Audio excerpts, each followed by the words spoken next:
السلام علیکم ورحمۃ اللہ وبرکاتہ. نحمده ونصلی علی رسولہ الکریم. اما بعد فاعوذ باللہ من الشیطان الرجیم. بسم اللہ الرحمن الرحیم. رب اشرح لی صدری ویسر لی امری واحلل عقدۃ من لسانی یفقہوا قولی. سورۃ البقرہ مدنی سورت ہے. مدنی صورت وہ ہوتی ہے جو یا مدینہ میں نازل ہوئی ہو یا مدینہ کی طرف ہجرت کرنے کے بعد نازل ہوئی ہو. نبی صلی اللہ علیہ وسلم اپنی نبوت کے ابتدائی سالوں میں مکہ میں تشریف فرما رہے, پھر آپ نے مدینہ کی طرف ہجرت کی. تو جو کچھ بھی ہجرت کے بعد نازل ہوا ہے وہ سب کیا کہلاتا ہے؟ مدنی. یہ قرآن مجید کی طویل صورتوں میں سے ہے, بلکہ قرآن مجید کی سب سے لمبی صورت ہے. اس کے معنی بہت گہرے ہیں اور اس میں بہت ضروری اور اہم احکامات ہیں. اس کی آیات کی تعداد 286 ہے, 286, اور ترتیب قرآنی کے اعتبار سے اس کا نمبر 2 ہے, اور نزول کے اعتبار سے مدینہ میں نازل ہونے والی پہلی سورت ہے. یہ سورت حروف مقطعات سے شروع ہوتی ہے, الف لام میم سے. اس میں 100 سے زیادہ دفعہ لفظ جلالہ یعنی اللہ کا ذکر ہوا ہے. اس میں قرآن مجید کی سب سے طویل آیت جو 282 ہے, آیت دین, وہ نازل ہوئی. قرآن مجید کی سب سے عظیم آیت آیت الکرسی, وہ بھی اس میں سے ہے جو آیات کی سردار ہے. پھر اسی طرح اس سورت میں کفایت کرنے والی آیات ہیں جو اس کی آخری آیات ہیں, البقرہ کی آخری آیات. اس کے بارے میں آتا ہے کہ جو رات کو سونے سے پہلے ان کو پڑھ لیتا ہے وہ اس کو کفایت کرتی ہیں. کچھ علماء کہتے ہیں کفایت کرنے کا مطلب ہے قیام اللیل سے کفایت کرتی ہیں, یعنی اگر کوئی شخص رات کو دوبارہ اٹھ کے تہجد نہیں پڑھ سکتا تو وہ ان آیات کو پڑھ کر سوئے. یعنی یہ اتنی عظیم آیات ہیں, عرش کے خزانے تلے سے نبی صلی اللہ علیہ وسلم کو عطا ہوئی تھی. اور کچھ کہتے ہیں کہ آفات میں کفایت کرتی ہیں, یعنی ہر طرح کی تکلیف, پریشانی و مصیبت کے نازل ہونے سے بچاتی ہیں. اس صورت میں وہ آخری آیت بھی ہے جو سب سے آخر میں نازل ہوئی, یعنی بعض آراء کے مطابق جو سورۃ البقرہ کی آیت نمبر 281 ہے, واتقوا یوما ترجعون فیہ الی اللہ. تو اس اعتبار سے یہ سورت قرآن مجید کی اہم ترین صورتوں میں سے ہے. جو شخص اس سورت کو پڑھ لیتا, صحابہ اس کی تعظیم کرتے تھے, یعنی اس کی عزت کرتے تھے, اس کو رسپیکٹ دیتے تھے کہ ہم میں سے یہ شخص سورۃ البقرہ پڑھا ہوا ہے.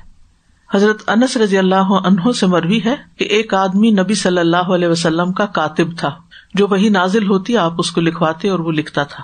اس نے سورۃ البقرہ اور آل عمران بھی پڑھ رکھی تھی, اور جب کوئی آدمی سورۃ البقرہ اور آل عمران کی تلاوت کرتا تو وہ ہم میں سے برتر سمجھا جاتا, یعنی وہ ہم میں سے بہتر ہے جس کو یہ سورت آتی ہے.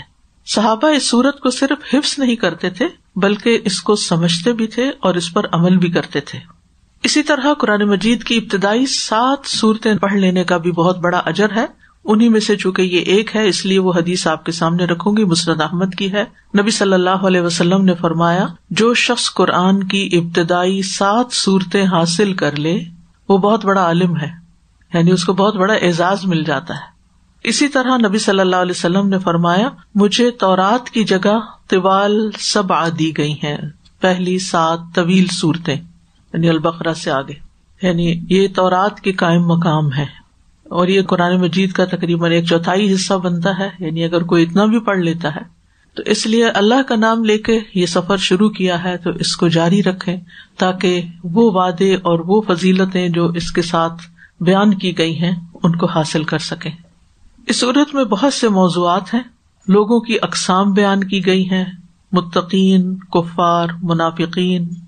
پھر تمام انسانوں سے خطاب ہے, یا ایھا الناس کہہ کے. انسان کی اوریجن کی تاریخ بتائی گئی ہے آدم علیہ السلام کے قصے میں. پھر بنی اسرائیل کے واقعات ہمیں ملتے ہیں, ان کی خبریں ملتی ہیں. اس میں تحویل قبلہ کا ذکر ہے, ابراہیم علیہ السلام کا واقعہ ملتا ہے, کعبہ کو تعمیر کرنے کا. پھر اسی طرح مردہ کو زندہ کرنے کے واقعات ہیں. اس کے علاوہ بھی ہاروت ماروت کا ذکر ہے, پھر جالوت اور طالوت کا ذکر ہے.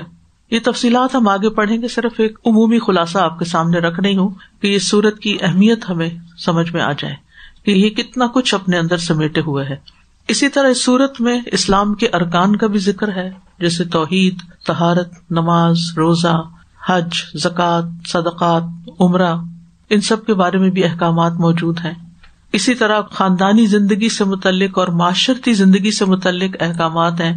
جیسے قصاص، نکاح، طلاق، عدت، نفقہ، رضاعت، وصیت، یہ سارے احکامات سورۃ البقرہ میں پائے جاتے ہیں. تو اس سے آپ اندازہ لگا سکتے ہیں کہ یہ سورت کتنی اہمیت کی حامل ہے اور ایک مسلمان کو اس سورت کے پڑھنے کا کتنا اہتمام کرنا چاہیے. تو اس لیے بہت اچھا ہوگا اگر آپ خود پڑھنے کے ساتھ ساتھ اپنے ان دوستوں کو، اپنے ان رشتے داروں کو، اپنے ان ساتھیوں کو جو یہاں نہیں آ سکتے، جو باقاعدہ بیٹھ کر نہیں سیکھ پڑھ سکتے، ان کو آپ کم از کم اس کا لنک شیئر کر سکتے ہیں. تو وہ یعنی گھر بیٹھ کر بھی کچھ نہ کچھ سنتے رہیں تاکہ وہ آپ کے ساتھ ساتھ سفر میں ہوں. اس سے فائدہ یہ ہوگا کہ پھر آپ ان کی نگاہوں میں بہت اجنبی نہیں ہوں گے. جب آپ کسی حکم پر عمل کریں گے تو وہ سمجھ جائیں گے کہ یہ تو قرآن میں لکھا ہوا ہے، یہ شخص اپنے پاس سے کوئی نئی راہ نہیں نکال رہا. یعنی اپنے ماحول میں اس روشنی کو بکھیرنے کا یہ فائدہ ہوتا ہے کہ پھر انسان کے لیے وہ سب مددگار بن جاتے ہیں. اور اگر ان کو چھوڑ کر انسان سولو فلائٹ لے لے، تنہا کسی سفر پر نکل جائے تو اس میں مشکلات بھی ہوتی ہیں. بہرحال یہ آپ کے کرنے کے کاموں میں سے ایک کام ہے. سورۃ البقرہ کی فضیلت میں کچھ احادیث بھی ہمیں ملتی ہیں. صحیح مسلم کی ایک حدیث ہے جس کے مطابق سورۃ البقرہ اور آل عمران کو الزہراوین کہا جاتا ہے، دو روشن صورتیں. ابو امامہ باہلی کہتے ہیں کہ میں نے رسول اللہ صلی اللہ علیہ وسلم کو یہ فرماتے ہوئے سنا، قرآن پڑھا کرو کیونکہ وہ قیامت کے دن اصحاب قرآن کا سفارشی بن کر آئے گا. یعنی قرآن قیامت کے دن سفارش کرے گا. دو روشن چمکتی ہوئی صورتیں البقرہ اور آل عمران پڑھا کرو کیونکہ وہ قیامت کے دن اس طرح آئیں گی جیسے دو بادل یا دو سائبان ہوں. یعنی دو بادل یا دو سائبان، کینوپی، یا جیسے وہ ایک سیدھ میں اڑتے پرندوں کی دو قطاریں ہوں یا ڈاریں ہوں. ڈار کہتے ہیں نا جو پرندے اڑتے ہیں، ان کا گروپ. تو وہ اپنے پڑھنے والوں کی طرف سے قیامت کے دن دفاع کریں گی. ٹھیک ہے. تو حاجانی ان اصحابہما. اور پھر خاص طور پر سورۃ بقرہ کی بات کی آپ نے، فرمایا سورۃ البقرہ پڑھا کرو کیونکہ اس کا حاصل کرنا باعث برکت ہے اور اسے چھوڑ دینا باعث حسرت ہے، اور باطل پرست اس کی طاقت نہیں رکھتے. یعنی معاویہ کہتے ہیں جو راوی ہیں اس حدیث کے، کہ مجھے یہ معلوم ہوا ہے کہ باطل پرستوں سے مراد ساحر یعنی جادوگر ہیں. یعنی اگر کوئی آپ پہ جادو کرنا چاہے تو اس کا اثر آپ پر نہیں ہوگا کیونکہ اس میں وہ آیات موجود ہیں جو جادو کا توڑ بھی ہیں، اور اگر اس کو پڑھا جائے تو جادو اثر بھی نہیں کرے گا. اس سورت کی تلاوت کے وقت فرشتے اترتے ہیں، سکینت نازل ہوتی ہے. اسید بن حذیر کہتے ہیں وہ ایک رات سورۃ البقرہ کی تلاوت کر رہے تھے، ان کے قریب ان کا گھوڑا بندھا ہوا تھا. اسی دوران گھوڑا بدکنے لگا تو وہ خاموش ہو گئے اور وہ گھوڑا بھی ٹھہر گیا. وہ پھر پڑھنے لگے تو گھوڑے نے بھی اچھل کود شروع کر دی. انہوں نے تلاوت بند کی تو گھوڑا ٹھہر گیا. پھر پڑھنے لگے تو گھوڑے نے پھر اچھل کود شروع کر دی. تو وہ وہاں سے پھر چلے گئے، ہٹ گئے اس جگہ سے، یعنی گھوڑے کے پاس نہیں پڑے. بلند آواز سے تلاوت کر رہے ہوں گے جو وہ بھی سن رہا تھا. کیونکہ ان کا بیٹا یحییٰ گھوڑے کے قریب تھا، انہیں خطرہ محسوس ہوا کہ گھوڑا اسے رون ڈالے گا. انہوں نے تلاوت بند کر دی. پھر انہوں نے آسمان کی طرف نظر اٹھائی تو کچھ دکھائی نہ دیا.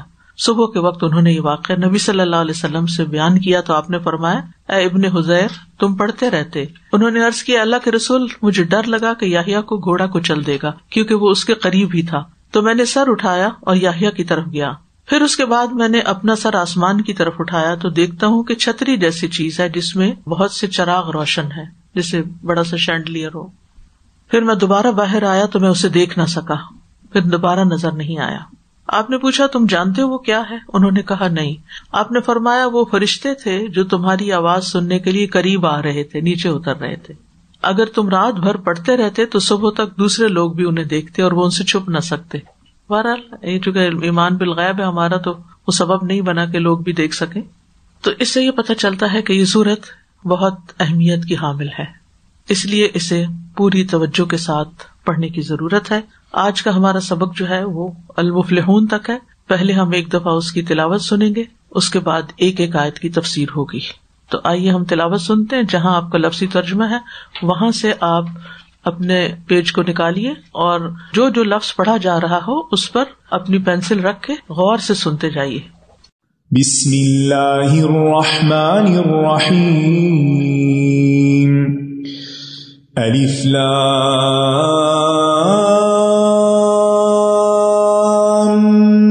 میم.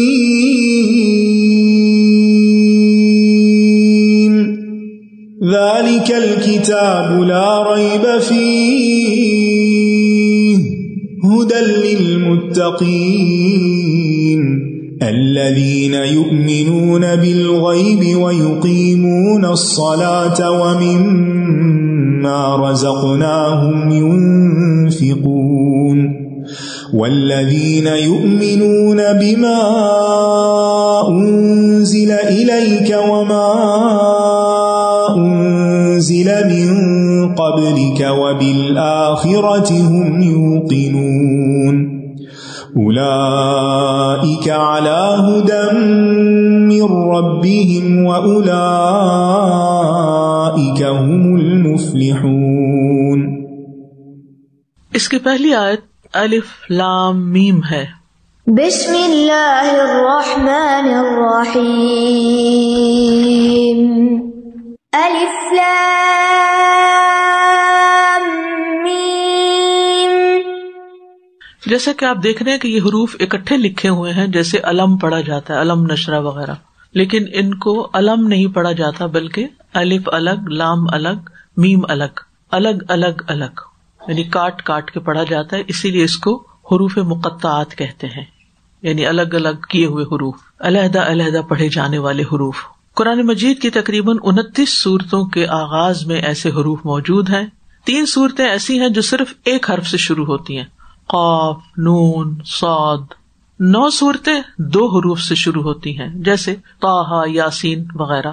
اور 6 حوامیم بھی، حامیم، جو 6 سورتوں کے شروع میں آتا ہے ان کو حوامیم کہا جاتا ہے. 13 سورتیں ہیں جو 3 حرف سے شروع ہوتی ہیں. ان میں سے الف لام میم سے شروع ہونے والی صورتیں البقرہ، آل عمران، العنکبوت، الروم، لقمان اور سجدہ ہیں.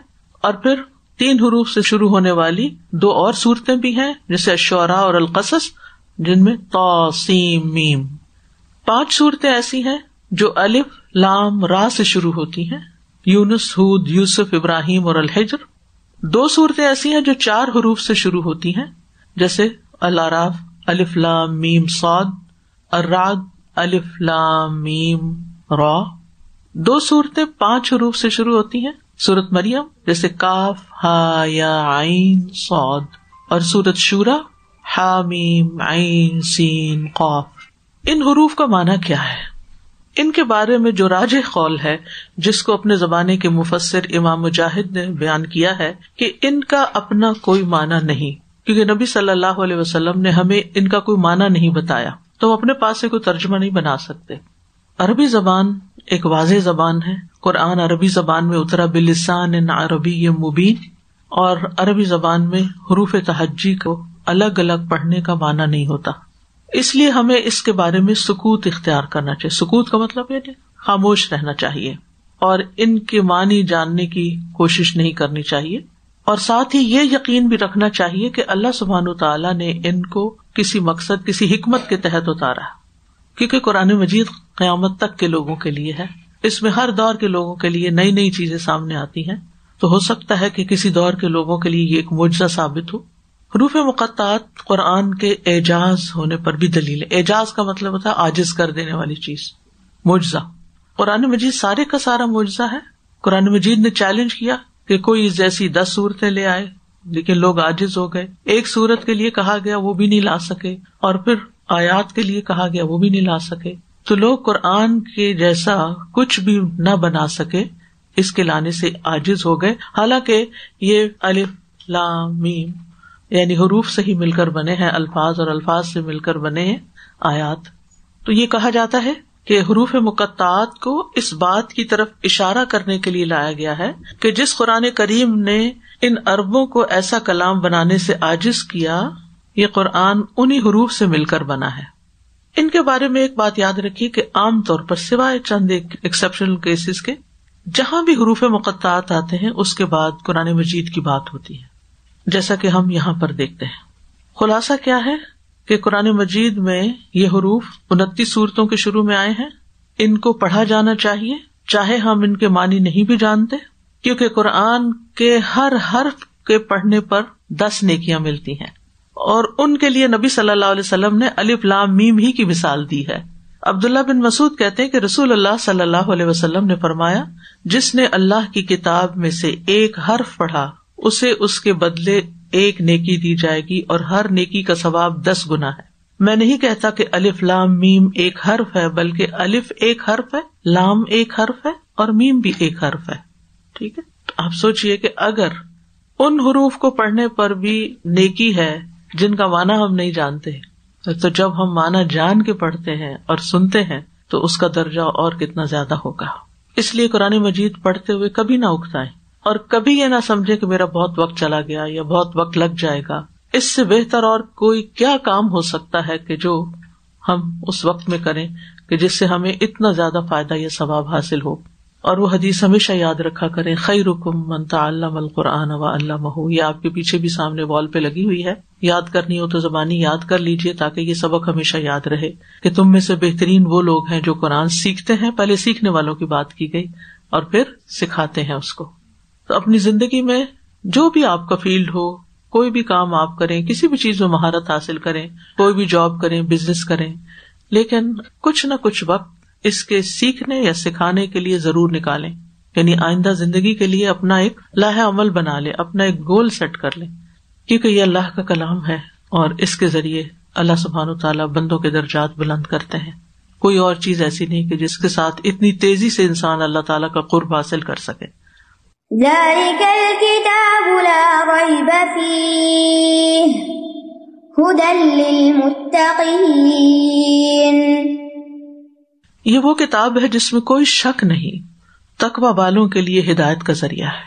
قرآن مجید کے آغاز میں ہی پورے یقین کے ساتھ یہ بات کی جا رہی ہے، ایک طرح سے اعلان کیا جا رہا ہے کہ یہ کتاب جو قرآن مجید ہے اس میں کسی قسم کا کوئی شک نہیں۔ کس بات میں شک نہیں؟ اس کے مضامین میں اور اس بات میں کہ اللہ کی طرف سے آئی ہے، یہ اللہ کا کلام ہے۔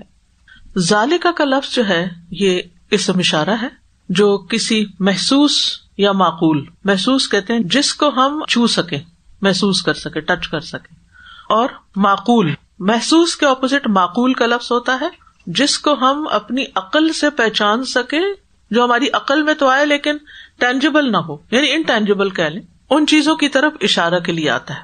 اس کے اپوزٹ حاذا ہے، حاذا کا مطلب ہوتا ہے یہ، اور ذالکہ کا مطلب عام طور پہ کیا جاتا ہے وہ۔ تو جو چیز اپنی ذات کے اعتبار سے دور ہو یا مرتبے کے اعتبار سے بلند ہو، دونوں چیزیں دور اور بلند، اس کے لیے ذاکا اور ذالکہ کا لفظ استعمال ہوتا ہے۔ اب قرآن مجید اگرچہ ہمارے ہاتھ میں ہو، اگرچہ ہمارے دل میں ہو، تو یہ تو دور نہیں ہے، یہ تو ہمارے بہت قریب ہے، اس وقت آپ کے ہاتھوں میں ہے تو دور تو نہیں ہے۔ تو پھر کیوں ذالکہ کا لفظ آیا؟ کیونکہ یہ بلند مرتبہ ہے، اس کی شان بلند ہے، اس لیے اس کو یہ سے نہیں وہ سے بات کی گئی۔ لیکن جب ہم اس کا ترجمہ کرتے ہیں تو ہم یوں بھی کر سکتے ہیں، یہ وہ کتاب ہے، ٹھیک، یعنی یہ کتاب جس وقت میرے ہاتھ میں ہے یہ وہی کتاب ہے جس میں کوئی شک نہیں۔ اور کتاب سے مراد کیا ہے؟ قرآن مجید۔ کتاب کا معنی ہے مکتوب، لکھی ہوئی چیز۔ اس کو 3 وجوہات کی بنا پر کتاب کا نام دیا گیا ہے۔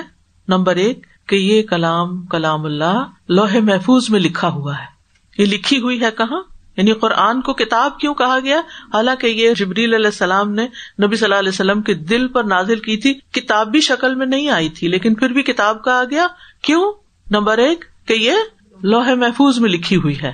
نمبر 2 یہ ان دفتروں میں بھی لکھی ہوئی ہے جو فرشتوں کے ہاتھ میں ہے، بِأَيْدِي سَفَرَةٍ كِرَامٍ بَرَرَةٍ، معزز فرشتوں کے ہاتھوں میں۔ اور تیسری یہ ان صحیفوں یا کاغذ میں بھی لکھی ہوئی ہے جو ہمارے ہاتھوں میں ہوتا ہے، اور اب موبائلز میں بھی لکھی ہوئی، اور آگے معلوم نہیں اور کیا ہوگا۔ ایک قول یہ بھی ہے کہ اس کو کتاب اس لیے کہا گیا ہے کیونکہ اس میں صورتیں جمع کی گئی ہیں، کیونکہ کتبہ کا ایک معنی جمع کرنا بھی ہوتا ہے۔ جب فوجوں کے گروپس جمع ہوتے ہیں تو ان کو کتیبہ بھی کہا جاتا ہے، کتائب اور کتیبہ۔ اور یہ رسول اللہ صلی اللہ علیہ وسلم کا معجزہ ہے۔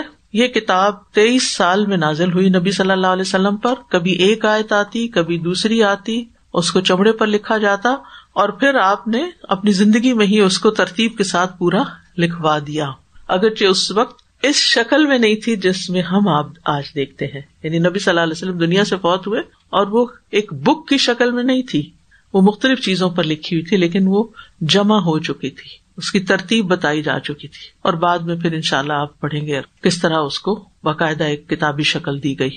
اور اس وقت جب یہ نازل ہوئی تو اس کو کتاب کہا گیا. کتاب کہہ کر اللہ تعالیٰ اپنے نبی کو خبر دے رہے ہیں کہ یہ آئندہ ایک کتاب کی شکل میں بھی جمع ہوگی.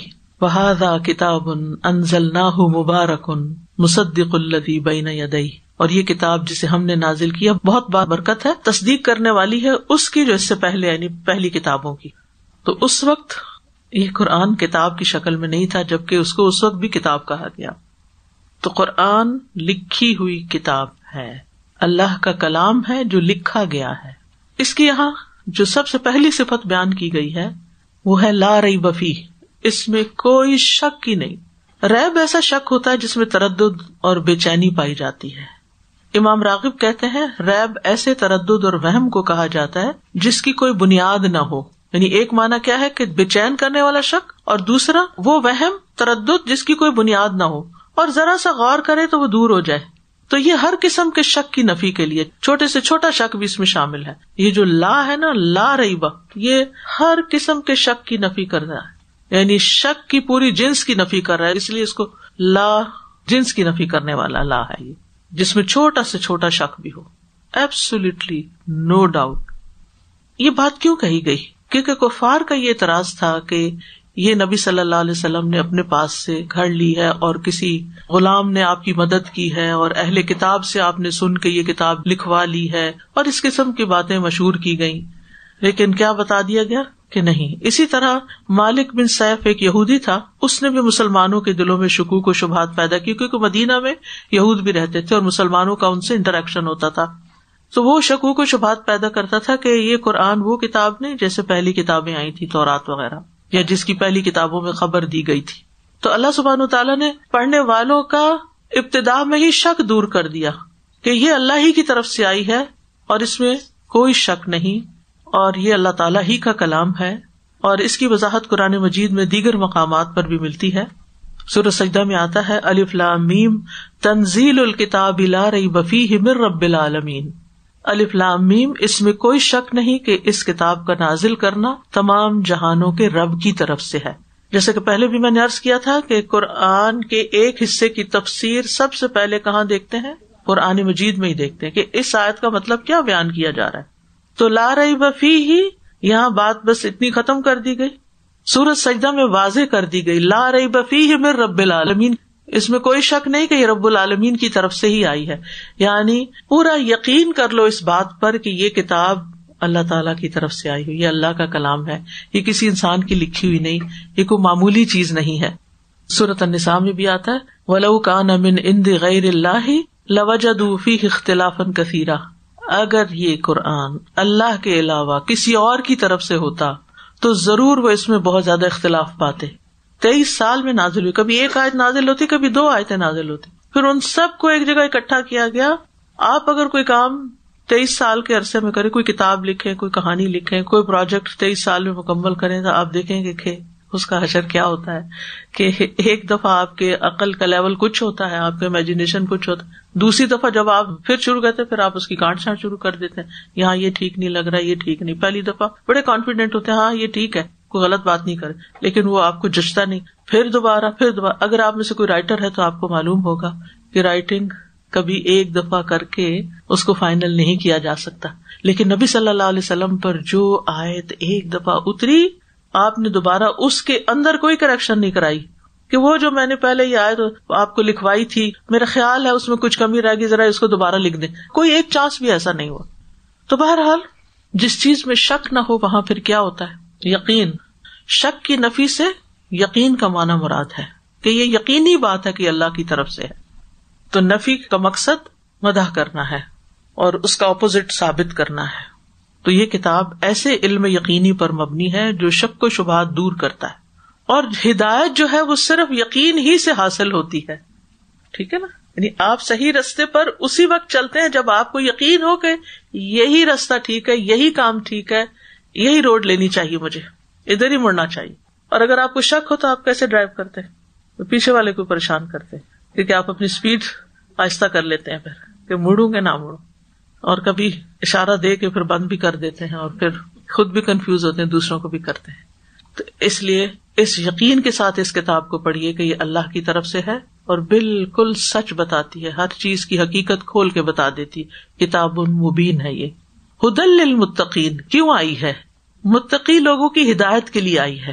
سورۃ الفاتحہ میں ہم نے دعا مانگی تھی اہدنا الصراط المستقیم، تو اللہ سبحانہ وتعالیٰ نے دعا سن لی اور ہمیں یہ کتاب عطا کر دی کہ اگر ہدایت چاہیے تو اس کتاب کو تھام لو جس میں کوئی شک نہیں، بالکل سچی کتاب ہے. اور ہدایت کی دو اقسام ہیں، ایک عام ہدایت ہے، ایک خاص ہدایت ہے. عام ہدایت تو سب کے لیے ہے، قرآن مجید ہدی للناس ہے، سارے انسانوں کے لیے ہدایت ہے. اور ایک ہدایت خاص ہوتی ہے جو توفیق کی ہدایت ہوتی ہے، اور جہاں تک خاص ہدایت کا تعلق ہے تو وہ اللہ تعالیٰ ہی دیتا ہے. تو انسان کو چاہیے کہ جس چیز کا علم ہو جائے اللہ سے دعا کرے کہ اللہ مجھے اس پر عمل کی توفیق عطا کر دے.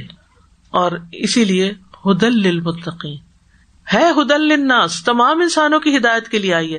لیکن کچھ لوگ ایسے ہوں گے جو اللہ سے ڈرتے ہوں گے، وہ اس سے رہنمائی لیں گے، اللہ انہیں عمل کی توفیق بھی دے گا اور وہ سیدھے راستے پہ چل پڑیں گے. جیسا کہ سورۃ فصلت میں آتا ہے قل ھو للذین آمنوا ھدی وشفاء، کہہ دیجیے وہ لوگ جو ایمان لائے ان کے لیے یہ کتاب ہدایت بھی ہے، شفا بھی ہے. تو اس کتاب سے شفا کے لیے بھی ہمیں کیا کرنا چاہیے؟ ایمان رکھنا چاہیے، یقین رکھنا چاہیے کہ یہ اللہ کا کلام ہے اور اس کی بڑی پاور ہے. اللہ سبحانہ وتعالیٰ تو اپنی مخلوق میں سے ایک چھوٹے سے چھوٹے ذرے کی بھی رہنمائی کر رہا ہے، تو کیا وہ ہماری رہنمائی نہ کرے گا؟ دور جانے کے بجائے اپنے جسم کے اندر ہی دیکھیے کہ مائکرو لیول پر ہمارے جسم کے اندر ایک سیکنڈ میں کیا کیا ہوتا ہے اور وہ کون کر رہا ہے اور کون اس کو گائیڈ کر رہا ہے. ایک سیکنڈ میں ہماری باڈی کے اندر سے 5 ملین سیلز مر جاتے ہیں ایک سیکنڈ کے اندر، اور ساتھ ہی اتنے نئے بھی پیدا ہو جاتے ہیں. اسی طرح ایک سیکنڈ میں 2 ملین ریڈ بلڈ سیلز مرتے ہیں اور اتنے ہی پیدا بھی ہو جاتے ہیں نئے. اب آپ دیکھیے، ہم سو رہے ہوں، جاگ رہے ہوں، چل رہے ہوں، پھر رہے ہوں، ہمارا جسم کام کر رہا ہے، کون گائیڈ کر رہا ہے اس کو؟ کیا کرنا ہے اس نے؟ جس نے پیدا کیا.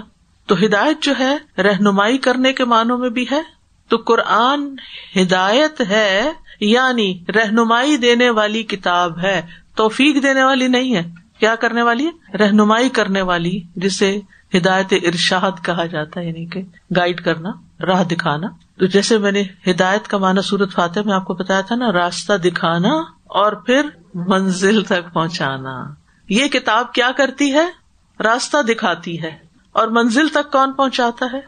اللہ تعالیٰ پہنچاتا ہے. اور وہ کس کو نصیب ہوتا ہے منزل تک پہنچنا؟ متقی لوگوں کو، تقوی والوں کو. تو یہ متقی لوگوں کے لیے رہنمائی کا کام کرتی ہے، گمراہی سے نکالتی ہے. متقی کون ہوتے ہیں؟ متقین کا لفظ جو ہے یہ اتقاء سے ہے. اتقاء کہتے ہیں 2 چیزوں کے درمیان رکاوٹ آ جانا. وقایا بیسی سے ہے، ڈھال. ترس کا لفظ بھی آتا ہے، اتقا بترسہ، اس نے ڈھال سے اپنا بچاؤ کیا، یعنی جس چیز سے وہ بچنا چاہتا تھا تو اس نے بیچ میں وہ ڈھال رکھ لی تاکہ اس تک نقصان دہ چیز نہ پہنچے. تو جو متقی ہوتا ہے وہ اللہ تعالیٰ کے احکام مان کر اپنے اور اللہ کی ناراضگی اور جہنم کے بیچ میں کیا پیدا کر لیتا ہے؟ ڈھال پیدا کر لیتا ہے. تو تقویٰ کہتے ہیں حرام کاموں سے بچنے کو، فرائض کی ادائیگی کرنے کو، کیونکہ ایسا کرنے سے ہی انسان اللہ کی ناراضگی سے بچتا ہے اور جہنم کی آگ سے بچتا ہے. ابن عباس کہتے ہیں متقی وہ ہوتا ہے جو شرک، کبائر اور فواحش سے بچتا ہے، بے حیائی کے کاموں سے بچتا ہے. فیروز آبادی کہتے ہیں تقویٰ سے مراد ہر اس چیز سے پرہیز کرنا ہے جس میں نقصان ہو. کیا ہے؟ ہر اس چیز سے بچنا جس میں نقصان ہو، اور وہ ہے نافرمانی اور فضول کام. نافرمانی کے کام بھی اور فضول چیزیں، فضول باتیں، فضول کام، بیکار کے کام انسان کو نقصان دیتے ہیں. اور یہ بھی کہا گیا ہے کہ تقویٰ سے مراد لذتوں کو چھوڑنا اور خواہشات کی مخالفت کرنا، جس چیز کو بہت دل چاہ رہا اس کے اپوزٹ کرنا تاکہ اللہ کی ناراضگی نہ آئے، بچ بچ کی زندگی گزارنا. ابو ہریرہ سے کسی نے تقویٰ کے بارے میں پوچھا، انہوں نے کہا کیا تم کبھی ایسے راستے پہ چلے ہو جو خاردار ہو؟ تو انہوں نے کہا جی ہاں. تو انہوں نے کہا کیسے چلے؟ انہوں نے کہا کہ جب میں کانٹوں کو دیکھتا ہوں تو کترا کے نکل جاتا ہوں یا اوپر سے پھلانگ جاتا ہوں. فرمایا یہی تقویٰ ہے کہ ایسی چیزوں سے بچے انسان جو انسان کو اپنے اندر الجھا دینے والی ہوں. دل میں جو چیز کھٹک جائے اس کو بھی چھوڑ دینا چاہیے، مشکوک چیزوں کو چھوڑ دینا چاہیے، شبہات کو چھوڑ دینا چاہیے. اب یہاں پر یہ کہہ دیا گیا، شرط رکھ دی گئی ہے کہ ہدایت وہ پائیں گے جو، یعنی ہدایت توفیق خاص ہدایت ان کو ملے گی جو بچنا چاہیں گے جہنم سے، جو گناہوں سے بچنا چاہیں گے. اوروں کو نہیں سوچے، متقین سے مراد کو خاص گروپ نہیں ہے. ہم اپنے اندر دیکھیں، کیا واقعی ہم اللہ کی ناراضگی سے بچنا چاہتے ہیں؟ اللہ کی ناراضگی سے بچنے کے لیے ہمیں کیا کرنا چاہیے؟ یہ معلوم کرنا چاہیے کہ اللہ تعالیٰ ہم سے کیا چاہتے ہیں اور کس چیز سے روکتے ہیں. ایسا ہی ہے نا؟ اب سیکوینس میں دیکھیں، غور کریں. میں چاہتی ہوں کہ میں اللہ سبحانہ تعالیٰ کی ناراضگی سے بچ جاؤں، میں چاہتی ہوں کہ میں جہنم سے بچ جاؤں. ہمیں سے ہر ایک چاہتا ہے آگ سے بچ جائے، ٹھیک ہے نا؟ اس کے لیے مجھے کیا کرنا ہوگا؟ اللہ کی ناراضگی سے بچنے کے لیے یہ معلوم کرنا ہوگا کہ اللہ تعالیٰ کو کیا پسند ہے اور کیا پسند نہیں ہے. تو پھر میرے اندر ایک طلب پیدا ہوگی جاننے کی، علم حاصل کرنے کی. اس طلب کے ساتھ جب میں قرآن کو پڑھوں گی تو مجھے احکامات سمجھ میں بھی آئیں گے اور عمل کو بھی میرا دل چاہے گا، اور الٹیمیٹلی اس کا ریزلٹ کیا ہوگا کہ اس برے انجام سے بچاؤ. اللہ تعالیٰ فرماتے ہیں یا ایھا الذین آمنوا ان تتقوا اللہ یجعل لکم فرقانا، اے لوگو جو ایمان لائے ہو، اگر تم اللہ سے ڈرو گے تو وہ تمہارے لیے حق و باطل میں فرق کرنے کی بڑی قوت پیدا کر دے گا، فرقان پیدا کر دے گا. تمہیں خود سمجھ میں آنے لگے گا صحیح کیا ہے اور غلط کیا ہے. اور ویسے بھی آپ دیکھیں کہ یہاں پر مومنین کہنے کی بجائے متقین کہا گیا، جو ایمان کے بعد اگلا درجہ ہے. یعنی اس کتاب سے فائدہ ایمان والے ہی اٹھاتے ہیں، اور متقی لوگوں کے لیے قرآن میں علمی اور عملی دونوں طرح کی ہدایت ہے. وہ اس سے رہنمائی بھی لیتے ہیں اور اس سے عمل کے اعتبار سے بھی ہدایت پکڑتے ہیں. یعنی یہ کتاب ان کے لیے علم اور عمل دونوں کے لیے رہنما ہے. تو اس آیت سے یہ پتہ چلتا ہے کہ قرآن مجید رہنمائی دینے والی کتاب ہے، گائیڈ بک ہے. لیکن اس سے رہنمائی لینے کے لیے ایک شرط ہے، اور وہ یہ کہ ہمارے اپنے اندر ایک تڑپ ہو، طلب ہو، تقویٰ ہو، کہ ہم واقعی اس پر یقین رکھتے ہیں کہ اللہ کا کلام ہے اور یہ میرے فائدے کی ہے. نبی صلی اللہ علیہ وسلم نے فرمایا میں تم میں دو چیزیں چھوڑ کے جا رہا ہوں، اگر انہیں مضبوطی سے پکڑے رکھو گے کبھی گمراہ نہیں ہوگا. اور وہ دو کیا ہیں؟ ایک اللہ کی کتاب، دوسرے اس کے نبی کی سنت. صحیح مسلم کی روایت ہے، نبی صلی اللہ علیہ وسلم نے فرمایا اللہ عز و جل کی کتاب ہی اللہ کی رسی ہے، جو اس کی پیروی کرے گا وہ ہدایت پر رہے گا، جو اسے چھوڑ دے گا وہ گمراہ ہو جائے گا. اب یہ نہیں کہ ایک دفعہ آپ نے رسی پکڑی، 1 سال پکڑے رکھی، 2 سال پکڑے اور اس کے بعد چھوڑ دیا. جب چھوڑ دیں گے تو دل اللہ سے دور ہونا شروع ہو جائے گا. نبی صلی اللہ علیہ وسلم نے فرمایا آگاہ رہو اے لوگوں، میں ایک انسان ہوں، قریب ہے کہ میرے رب کا بھیجا ہوا میرے پاس آئے، یعنی فرشتہ، اور میں اسے قبول کر لوں، یعنی میں دنیا سے چلا جاؤں. اور میں تم میں 2 بھاری چیزیں چھوڑ رہا ہوں، ان میں سے پہلی اللہ کی کتاب ہے جس میں ہدایت اور نور ہے. تم اللہ کی کتاب کو پکڑے رکھو اور اس کے ساتھ مضبوطی سے جڑے رہو. اور آپ نے اللہ کی کتاب پر بہت زور دیا اور صحابہ کو خوب رغبت دلائی. اور دوسرے یہاں فرمایا جو میرے اہل بیت ہیں، میں تم لوگوں کو اپنے اہل بیت کے بارے میں اللہ کی یاد دلاتا ہوں، اللہ کی یاد دلاتا ہوں، اللہ کی یاد دلاتے ہیں، ان کے ساتھ حسن سلوک کرنا. قرآن مجید گمراہی سے بچانے کا ذریعہ ہے، یعنی ہدایت دینے کا تو ہے، گمراہی سے بھی بچاتی، دونوں طرح. پرفیکٹ کتاب ہے. قرآن مجید میں آتا فمن اتبع ہدایا فلا یضل ولا یشقی، جو میری ہدایت کے پیچھے چلا نہ وہ گمراہ ہوگا نہ مصیبت میں پڑے گا. تو اگر ہم چاہتے ہیں کہ قرآن سے ہدایت حاصل کریں تو پھر ہمیں کیا کرنا ہوگا؟ اپنے اندر تقویٰ لانا ہوگا، طلب لانی ہوگی. اور جب تقویٰ آئے گا تو ہدایت بھی ملے گی، اللہ کا ساتھ بھی ملے گا، اللہ کی محبت بھی ملے گی، اللہ اور اس کے رسول کی ولایت یا دوستی بھی ملے گی، کیونکہ اللہ متقین کا دوست ہے. گناہوں کی معافی بھی ملے گی، اعمال بھی قبول ہوں گے، معاملات بھی آسان ہوں گے، خوف و غم سے بھی نجات ہوگی، مشکلات سے نکلنے کا راستہ بھی ملے گا، آخرت میں بھی نجات ہوگی، جنت میں داخلہ آسان ہوگا. تو ہمیں دعا کرنی چاہیے اللہم انی اسألک الہدی والتقی والعفاف والغنی. ایک اور دعا بھی اللہم آت نفسی تقواہا وزکھا انت خیر من زکاہا انت ولیہا ومولاہا.